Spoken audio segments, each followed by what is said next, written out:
very much. Obviously, I hope I was also invited here as a young professional, but I suspect that wasn't the case. But anyway, thank you for that. Some amazing points. Last summer, when I was wandering around central London, I sort of realised what may be the impact on city centres of working from home. And I have to say it was quite a shock. And so I thought about it, and I thought, well, obviously people are going to be using public transport less, and that's going to have an impact on fares, and that's going to cost the government money. And I thought, well, how's that going to work out? And I thought, people working from home, they're saving money.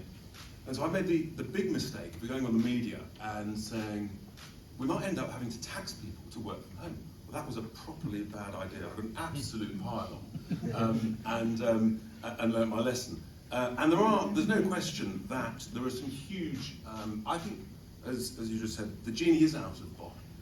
You can't close the stable door. I actually genuinely don't think anybody does want to close the stable door.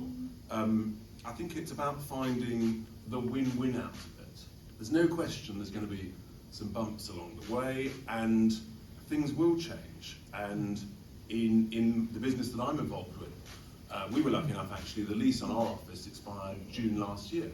And so we decided, there were about 6-7 of us, we said, actually, we don't need to renew it. We can essentially go hot desking in one of the very smart, cool new sort of serviced office types. And I think that is the way that things are going, is that people are just operating in different ways. So as a business, we've saved money, and we're essentially trying to get the best of both worlds. We meet up, and different businesses and different people will work that out for themselves. Is it 70-30? Is it 50-50? And I think that's up to individuals and employees to work out. But there are real issues that you just have to the bumps that you have to solve.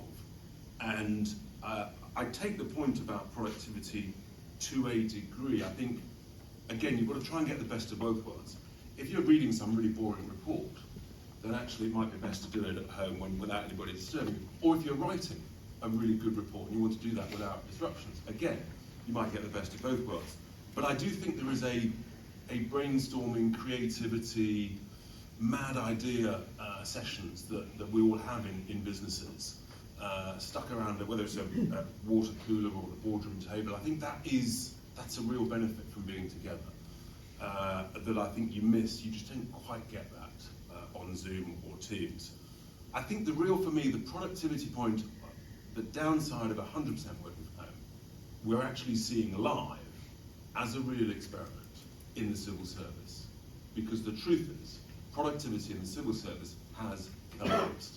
You try and get a passport, you try and get a driving license, you try and get a probate form filled in. The delivery times of those things has just gone out into the ether, okay? The proof, the evidence is there, and it's disastrous. Many departments still have only about 5 or 10% of people back in their offices, and it's disastrous.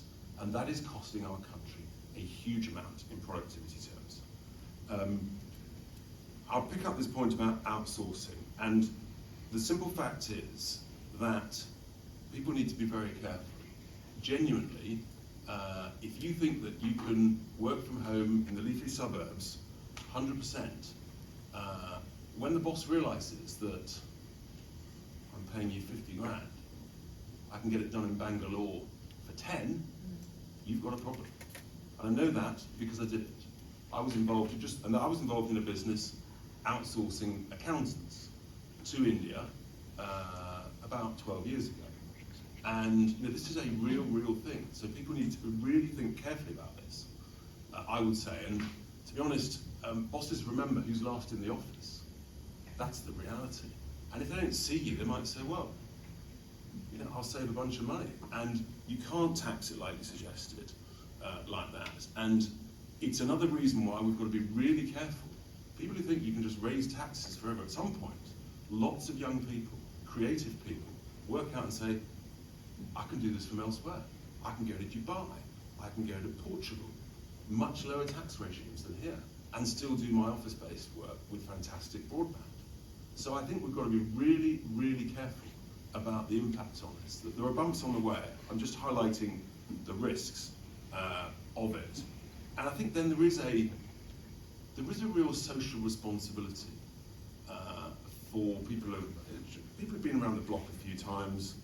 There is a sort of There's nothing like young people picking up the sales pitch, the banter, the techniques in the office. You hear someone who's done it for 10 years. It's some amazing techniques, brilliant salespeople and all that stuff. And it's wonderful. And you don't get that if you're sitting at home. And I'll give you the example of my son and the impact on his mental health. He got a job online actually in April last year. And that was a result. He'd just been laid off at the beginning of COVID, got a job online, great. 9 months later, he's not physically met his boss. He's not physically met a single person in his business.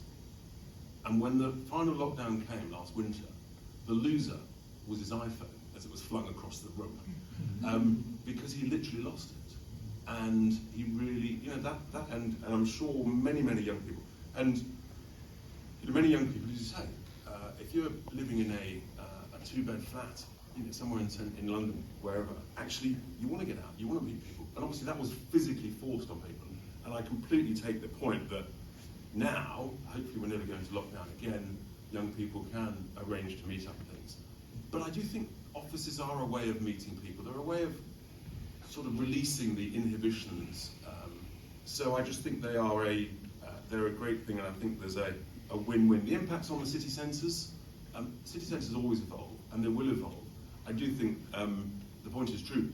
Rents will fall. There's no question. Office rents. Actually, that's probably a good thing, because frankly, no one really cares about landlords. I'm going to speak from experience. That's the reality of it.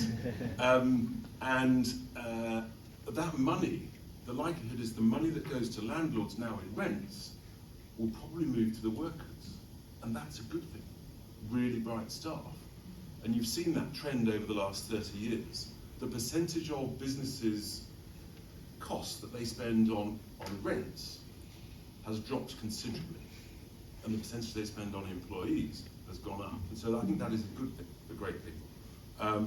I think the other big important thing is if people want to work more remotely, more rurally, it's absolutely vital that the quality of our broadband, so all parts of the UK, is increased and accelerated, so that actually people can try and get the best of both worlds, wherever people live and work. Thank you. Thank you.